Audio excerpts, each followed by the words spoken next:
نیک آدمی، پرہیزگار آدمی، اچھا انسان، اگر اس کو قرآن کے آئینے میں دیکھنا ہے تو وہ قرآن کی یہ آیت ہے،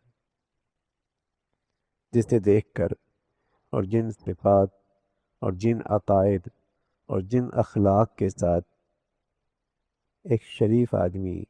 اور ایک نیک آدمی اور ایک پرہیزگار آدمی واقعی نیک بنتا ہے، وہ یہ صفات، یہ وہ عقیدہ ہے اور یہ وہ اخلاق ہیں کہ جس کی زندگی میں یہ ہے تو وہ نیک آدمی۔ وہاں یہ الجھاؤ موجود تھا، بحث موجود تھی کہ قبلہ بیت المقدس، قبلہ بیت اللہ، پہلے بیت المقدس تھا، پھر بیت اللہ، پھر بیت اللہ پہلے تھا، پھر بیت المقدس ہو گیا۔ تو فرمایا کہ اصل انسان کی کرافت اور اصل انسان کا کمال اور اصل انسان کا نیک ہونا وہ تو ان چیزوں سے ہے کہ ایمان، اعمال، اخلاق، یہ چیزیں کی ہے۔ شرافت کا معیار واقعی شخص پرہیزگار ہے، واقعی شخص نیک ہے، تو اس کا صحیح معیار اور اس کی صحیح تصویر اگر کسی آئینے میں اسے دیکھا جا سکتا ہے تو قرآن کی ہوئی آیت ہے، اس لیے اس کو ایک جامع آیت قرآن کی قرار دیا ہے، جو عقیدے پر بھی مشتمل ہیں، عبادات پر بھی مشتمل ہیں، معاملات اور معاشرت اخلاق پر بھی مشتمل، اور پھر اللہ تعالیٰ کی گواہی ہے اولئک الذین صدقوا، یہ ہے سچے لوگ، اپنے عقائد کے لحاظ سے، اپنے کردار کے لحاظ سے، اپنے اخلاق کے لحاظ سے، یہ سچے لوگ، اور یہ ہیں اولئک هم المتقون، یہ ہیں پرہیزگار۔ جو متقی ہوتا ہے وہ سچا بھی ہوتا ہے، جو سچا ہوتا ہے وہ پرہیزگار بھی ہوتا ہے، جو اچھا ہوتا ہے وہ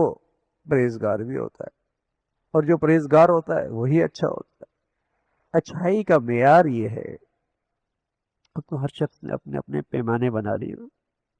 اور دینداری کا بھی اپنا ایک سانچہ ہے،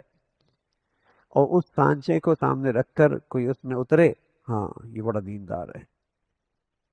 یہ بڑا دیندار ہے، یہ بڑا نیک آدمی۔ تو نیکی کا معیار یہ ہے کہ اس میں حقوق اللہ بھی ہیں، اس میں حقوق العباد بھی ہیں، اس میں ایمان بھی ہے، اس میں عبادات بھی ہیں، اس میں اخلاق بھی ہے، مخلوق سے تعلق۔ تو اللہ تعالیٰ بتا رہے کہ اصل کمال اور اصل نیکی یہ ہے اللہ پر ایمان لے کے آنا، آخرت پر ایمان لے کے آنا، جسے ہم کہتے ہیں آمنت باللہ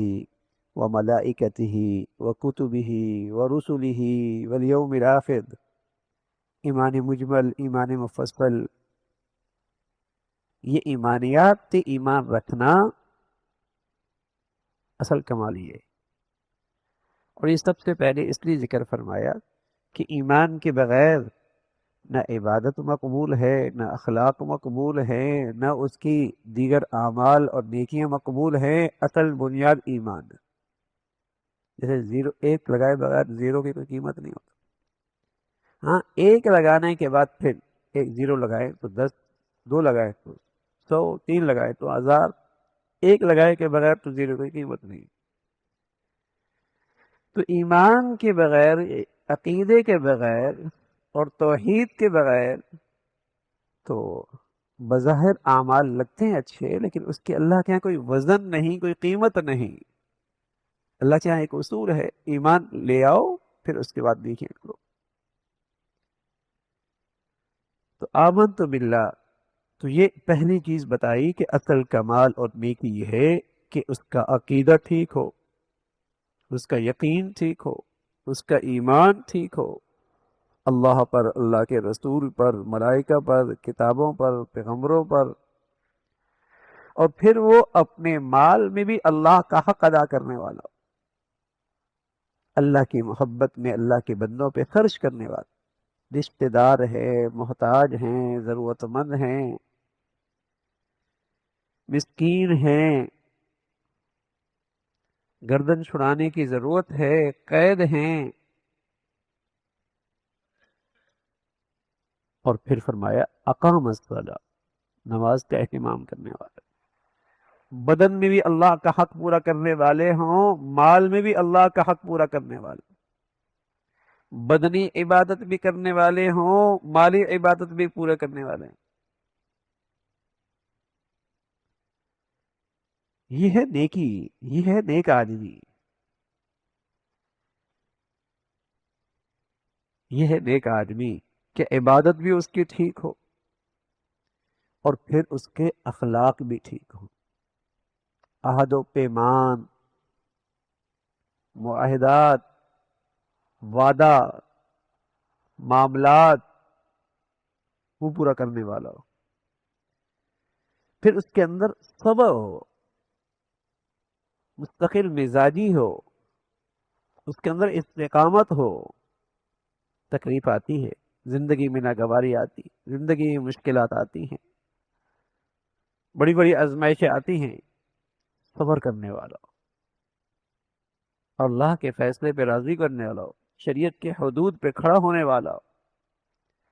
اللہ کی حدود کا اس مصیبت کی گھڑی میں، آزمائش کی گھڑی میں، پریشانی کے حالت میں بھی اللہ کی حدود کا خیال رکھنے والا ہو، صبر کرنے والا۔ فرمایا اولئک الذین صدقوا، یہ ہیں نیک آدمی، یہ ہے اپنی نیکی میں سچے، یہ ہیں اپنی شرافت میں سچے، یہ ہیں واقعی پرہیزگار۔ یہ آئینہ ہے ایک، آدمی اپنی زندگی کو اس آئینے میں دیکھ سکتا ہے کہ وہ کہاں کھڑا ہے، جس کی زندگی کی اللہ تعالی تصدیق فرما رہے اور اللہ کی طرف سے سند مل رہی، یہ میرے سچے لوگ، یہ میرے پرہیزگار بندے، یہ میرے نیک بندے، یہ وہ صفات ہیں۔ اللہ تعالی ہمیں نصیب فرمائے اور یہ خوبیاں عطا فرمائے۔